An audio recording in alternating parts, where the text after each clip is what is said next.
Olá, tudo bom? Começa agora mais uma edição do programa Eu Quero Ver, uma produção da Central Única dos Trabalhadores de Alagoas.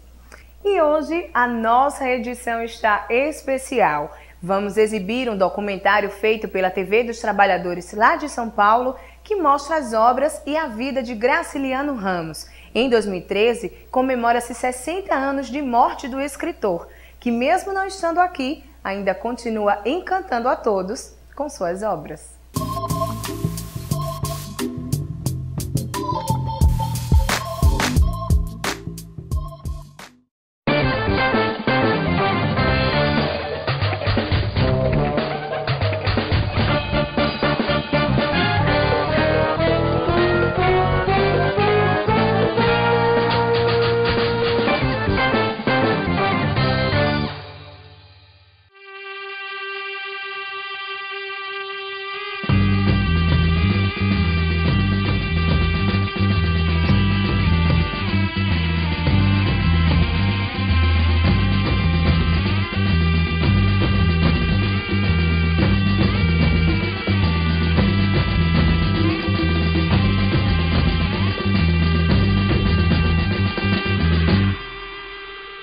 O escritor Graciliano Ramos faleceu em 1953, aos 60 anos, no Rio de Janeiro.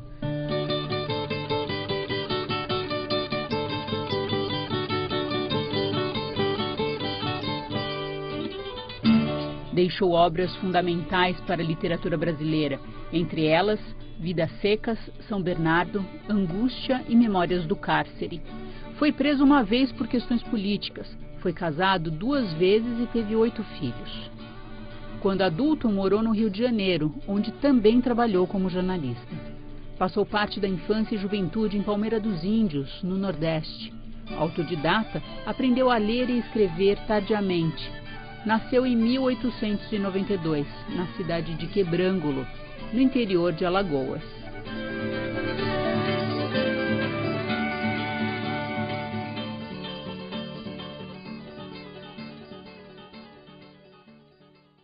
As minhas primeiras relações com a justiça foram dolorosas e deixaram-me funda impressão. Eu devia ter 4 ou 5 anos, por aí, e figurei na qualidade de réu.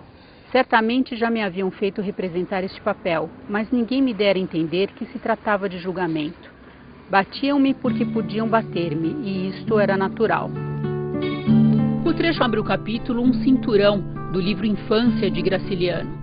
Lançada em 1945, a obra mostra como foram os primeiros anos de vida do escritor. A infância dele foi uma infância absolutamente difícil, complicada, áspera, uma vida difícil dentro de casa, porque os métodos de educação da época, ele nasceu em 1892, eram muito rígidos. Dentro de casa, o pai, a mãe, enfim. E depois na escola, cuja pedagogia era a antipedagogia, que era na base do grito, na base da palmatória, castigos físicos. Então, pode-se dizer que o Graciliano Ramos teve um dos aprendizados mais complicados que uma criança pode ter. Súbito ouvi uma palavra doméstica e veio-me a ideia de procurar a significação exata dela. Tratava-se do inferno. Minha mãe estranhou a curiosidade. Impossível um menino de 6 anos, em idade de entrar na escola, ignorar aquilo. Realmente eu possuía noções. O inferno era um nome feio, que não devíamos pronunciar. Mas não era apenas isso. Exprimia um lugar ruim, para onde as pessoas mal educadas mandavam a outras em discussões. E num lugar existem casas, árvores, açudes, igrejas, tanta coisa que exigia uma descrição. Minha mãe condenou a exigência e quis permanecer nas generalidades. Não me conformei, pedi esclarecimento, apelei para a ciência dela. Por que não contava o negócio direitinho? Foi uma discussão real. Eu acredito que sim, é um livro de memórias, é aquilo que eu sempre digo, né? A gente não sabe até onde, quando um escritor escreve, a memória está presente, é ficção que está acontecendo naquele momento, mas eu creio que essa discussão, até porque é uma discussão bem plausível, uma discussão bem infantil, deva ter acontecido. Meu pai não tinha vocação para o ensino, mas quis meter meu alfabeto na cabeça. Resisti, ele teimou, e o resultado foi um desastre. Cedo revelou impaciência e assustou-me. Ele só se alfabetizou aos 9 anos. Até os 9 anos ele não lia, não escrevia, não conseguia chegar às letras. Aí ele chegou e desembestou, como essa expressão é muito que ele usa muito, desembestou, descobriu a leitura, passou a ler e 2, 3 anos depois ele estava lendo Dostoiévski, Zola, autores importantes nacionais e estrangeiros. Eu acho que quando ele começou a ler, ele começou a ligar a própria vida, a dificuldade de aprendizado, a vida dura que cercava, a paisagem, tudo isso, eu acho que foi aí que ele aconteceu.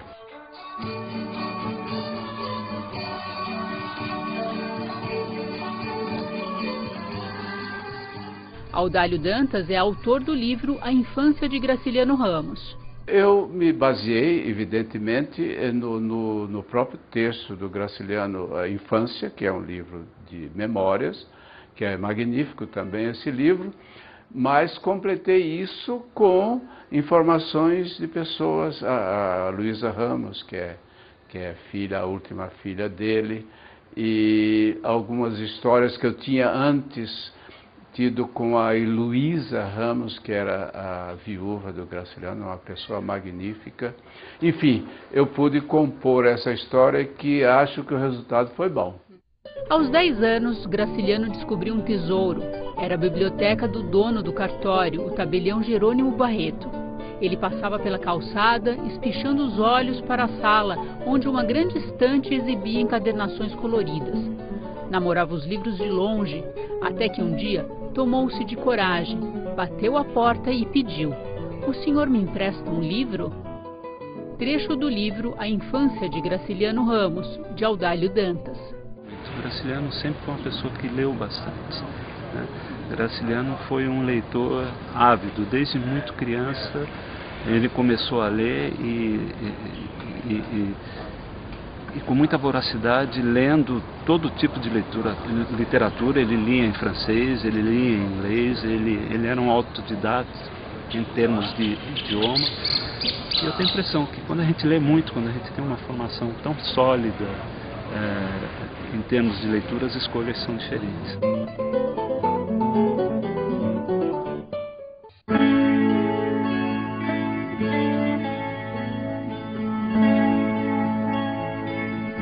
A alfabetização tardia não impediu que Graciliano Ramos trilhasse o caminho das letras. Ainda na adolescência, começa a colaborar com os periódicos da região de Alagoas. O livro Garranchos, organizado por Tiago Mil Sala, reúne textos pouco ou nada conhecidos do grande público.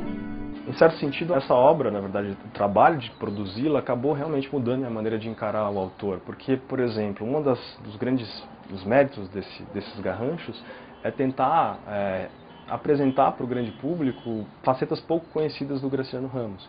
Como, por exemplo, a gente descobrir que ele já era um militante em favor da educação pública nos anos 20, o fato de que ele também foi autor de teatro, porque aqui foi recolhido um trecho de na verdade, o primeiro ato de uma peça de teatro composta por ele nos anos 40. Você tem também aqui um conto juvenil que foi publicado em 1915, em que você já consegue perceber alguns vetores que vão ser muito comuns no transcorrer da trajetória literária dele. Por exemplo, trata-se do conto O Ladrão, que foi escrito em 1915, quando ele tinha 22 anos. Aqui você já encontra, por exemplo, alguns aspectos que são bem típicos da prosa graciliana, que é o uso da primeira pessoa, mergulho na psicologia dos personagens, tratamento de temas como humilhação, prisão, cadeia. 2 soldados acercaram-se do prisioneiro, agarraram-lhe os pulsos, puxaram os sabres. Ele teve um estremecimento, pareceu despertar, caiu de joelhos, fez um esforço para juntar as mãos. Uma lâmina de aço bateu-lhe no dorso nu. "Vale-me Nossa Senhora do Amparo", berrou o pobre diabo. "Pelo amor de Deus, deixe-me." Outra lâmina caiu-lhe sobre o peito numa pancada seca. Outro aspecto pouco conhecido da obra do escritor é a literatura produzida para o público infantil. O livro Terra dos Meninos Pelados, que conta a história de um menino diferente e sua relação com o mundo, foi analisado por Ricardo Ramos Filho em uma tese de mestrado. A vontade de estudar a Terra dos Meninos Pelados e a literatura infantil de Graciliano foi por perceber que o Graciliano não é, embora seja um autor extremamente estudado academicamente, não é tão estudado quando se trata da sua literatura infantil. E a ideia é mostrar que a literatura infantil do Graciliano é uma literatura que tem as mesmas qualidades da literatura adulta. O trabalho como jornalista também influenciaria a escrita de Graciliano Ramos. Antes de ser jornalista profissional, porque ele foi revisor do Correio da Manhã, no Rio de Janeiro, e de alguns outros jornais no Rio de Janeiro, mas antes disso ele escrevia artigos para alguns jornais do Rio, alguns jornais de Maceió. Quer dizer, ele tinha já a inclinação para o jornalismo. Mas eu acho que ele levou para o jornalismo essa coisa, porque o jornalismo no Brasil, em alguns momentos, foi uma coisa muito derramada, muito pieguice, muito adjetivado e etc. E ele foi o contrário. Numa entrevista ele disse uma vez uma coisa importantíssima que eu cito sempre, que é o seguinte: a palavra não foi feita para enfeitar, para brilhar como ouro falso. A palavra foi feita para dizer. O brilho pode existir, mas ele tem que ser inerente, ele tem que ser parte da construção do texto. Isso ele fazia muito bem. Antes de ser conhecido nacionalmente como escritor, Graciliano atuou na vida pública. Em 1928 foi eleito prefeito de Palmeira dos Índios, em Alagoas, cidade onde cresceu. Graciliano foi bastante combatido por seus princípios de não favorecer ninguém. Renunciou ao mandato antes do fim, com um telegrama lacônico.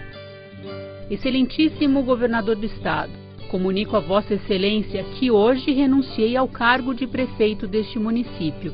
Saudações, Graciliano Ramos. Apesar da renúncia, o caráter forte do escritor ficaria na memória da cidade. Logo que ele virou prefeito, os fazendeiros, o gado dos fazendeiros circulavam livremente por Palmeiras dos Índios. E a cidade vivia suja, né? Isso incomodou o Graciliano, então ele resolveu que não tinha cabimento as pessoas andarem, disputarem espaço com a sujeira que as vacas deixavam na rua.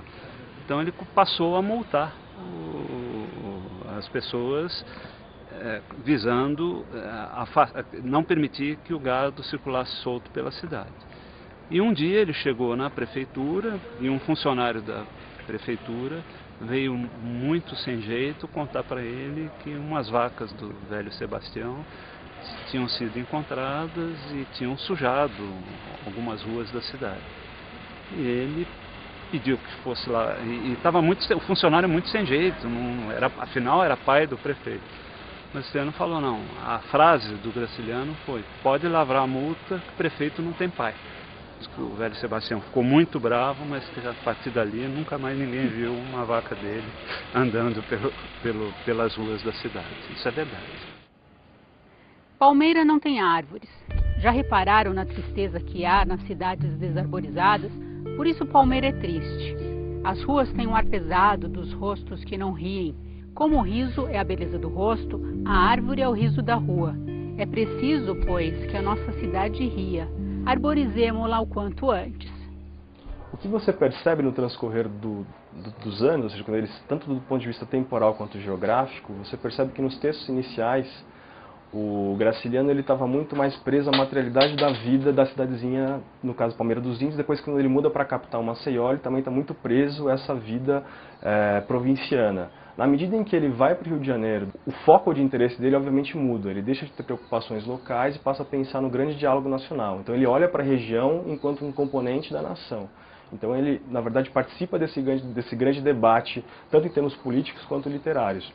E ajuda a interpretar e construir o Brasil daqueles anos 30, 40, 50. Ou seja, ele atuou de maneira decisiva durante esse período. Na obra de Graciliano Ramos, de fato, o elo entre a experiência histórica, biográfica e a transfiguração literária é muito forte. Graciano dizia ser um escritor sem imaginação. Graciano, inclusive, dizia que só se pode escrever sobre aquilo que se conhece. E, de fato, se a gente observar, os seus 4 romances se passam em 4 cidades diferentes onde ele viveu.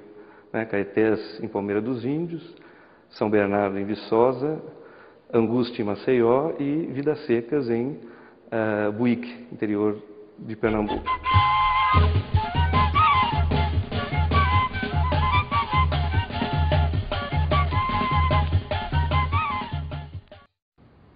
Adrião, lá vinha novamente o Adrião.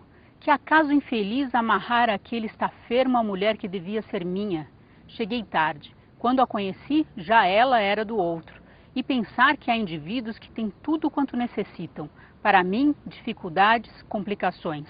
Tinha medo do que diziam de Luísa, encolhia-me aterrorizado, evitava os conhecidos, não ousava encarar Nazaré. No escritório, certos modos impacientes de Adrião davam-me tremuras. Santo Deus, que teria observado aquele animal, que iria fazer quando chegasse a casa? Despropositar, martirizar a pobrezinha com uma cena de ciúme? Isso me revoltava. Que direito tinha ele de se mostrar ciumento? Graciliano estreia como romancista em 1933 com Caetés. O livro conta a história de um caso amoroso que termina em tragédia. Mas é com São Bernardo que o escritor ganha reconhecimento. São Bernardo de Graciliano Ramos, como todos sabem, é um dos maiores livros da ficção brasileira. É um livro extraordinário e é um livro muito seco e um livro, de certa maneira, terrível. Porque é a história de um trabalhador rural, um trabalhador de enxada, que não tem família, passa miséria, sobe, não tem escrúpulos. A princípio o capital se desviava de mim e perseguia-o sem descanso, viajando pelo sertão, negociando com redes, gado, imagens, rosários, miudezas, ganhando aqui, perdendo ali, marchando no fiado, assinando letras, realizando operações embrulhadíssimas. Sofri sede e fome, dormi na areia dos rios secos, briguei com gente que fala aos berros e efetuei transações comerciais de armas engatilhadas. O ideal dele é construir uma fazenda onde ele foi trabalhador de enxada, ele quer ser dono daquela fazenda. Consegue.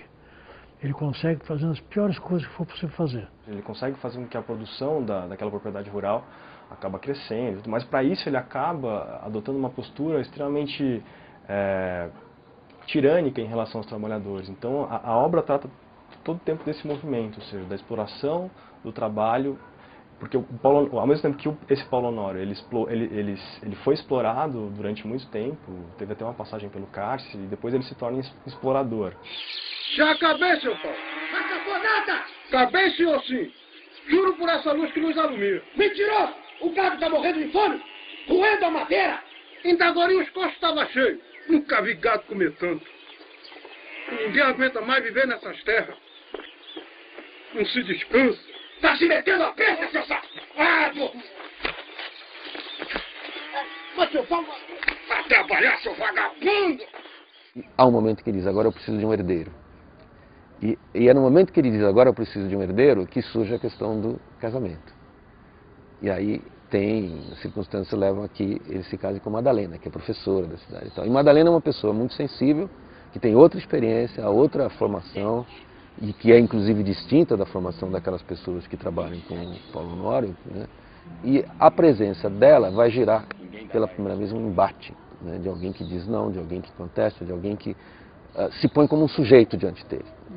Né? E a vida conjugal estará muito marcada por esses conflitos. Não tem coragem de espancar uma criatura daquela forma? Ah, sim, por causa do marciano. Pensei que fosse coisa séria. Assustou-me. Bater assim num homem, que horror. Foi uma ninharia, filha. Está você aí se afogando em pouca água. Essa gente só faz o que se manda, mas não vai se não for na pancada. O que é interessante é que a crise conjugal e a recusa que vem de parte de Madalena de se encaixar nesse esquema em que o que vale é a acumulação de dinheiro e a criação de um herdeiro, né, tudo fica posto nessa chave em que as coisas são mais importantes do que as pessoas, né, e esse futuro da propriedade é o único objetivo que parece estar em pauta, né, leva a um momento em que os conflitos se acirram ao suicídio da Madalena. Ele trata não só os trabalhadores, mas a própria esposa como coisas, como objetos que fazem parte desse universo material dele. Então você tem essa noção de como o capitalista ele acaba desumanizando as relações, assim, é como se ele tivesse mais interessado única e simplesmente nas coisas, e olha para as pessoas enquanto coisas, daí essa noção de reificação, do que enquanto seres que, enfim, são capazes de trocas, de enriquecimento, em coisas do gênero. E aí você percebe que a crise do personagem, o livro é um livro que ele mesmo faz um relato da sua derrocada. Eu vou ler um trecho do fim de São Bernardo, quando esse homem que subiu socialmente, esse homem que é rico, esse homem prepotente, violento, chega à conclusão que a vida dele foi um fracasso. O que estou é velho, 50 anos pelo São Pedro, 50 anos perdidos, 50 anos gastos sem objetivo, a maltratar-me e a maltratar os outros. O resultado é que endureci, calejei, e não é um arranhão que penetra essa casca espessa e vem ferir cá dentro a sensibilidade embotada. 50 anos. Quantas horas inúteis. Consumir-se uma pessoa a vida inteira sem saber para quê. Comer e dormir como um porco. Levantar-se cedo todas as manhãs e sair correndo procurando comida. E depois guardar comida para os filhos, para os netos, para muitas gerações. Que estupidez, que porcaria. Não é bom o diabo vir e levar tudo? O livro São Bernardo foi adaptado para o cinema pelo diretor Leon Hirschman. O Leon Hirschman opta em manter a presença do texto, ou seja, o texto do Graciliano Ramos, que no São Bernardo é a voz do Paulo Honório, que é o protagonista narrador, em primeira pessoa, ele conta a história dele, né? Então ele está fazendo uma recapitulação. Quer dizer, tem motivos os mais variados que levam alguém a fazer memórias, que na verdade narrador em primeira pessoa tem esse aspecto de contar, né, o que se passou a partir, né, do seu ponto de vista. E o Leon mantém isso. A gente ouve a voz do Paulo Honório ao longo do filme inteiro. Voz esta que é o texto do Graciliano transformado em voz pelo ator Otton Bastos, né, que se superpõe à imagem. A voz está em outro lugar, não está ali na cena. E isso vai marcar o filme inteiro. Fiz muitas coisas boas que me trouxeram prejuízo. Fiz coisas ruins que deram lucro. Para mim, a grande adaptação do cinema brasileiro, de uma obra literária. Você vê como o Leon vai reconstruir o universo de São Bernardo, da Fazenda, como ele vai construir a relação dos personagens, cinematograficamente falando, com planos longos, sabe, com uma fotografia caprichosa, com a música do Caetano, que não é na realidade uma música, porque a música seria um enfeite demais para o filme, seria algo até que contrariaria o princípio do Graciliano de economia narrativa. Então, esse diálogo construtivo com a obra é muito interessante. O Leon, ele dá uma declaração que quando ele fez o filme, ele não tinha um roteiro, ele tinha um livro. E a partir do livro ele ia trabalhando, construindo com os atores as cenas, a partir do entendimento que cada um tinha daquilo. Para que enganar-me? Se fosse possível recomeçarmos, aconteceria exatamente o que aconteceu. Não consigo modificar-me. É o que mais me aflige.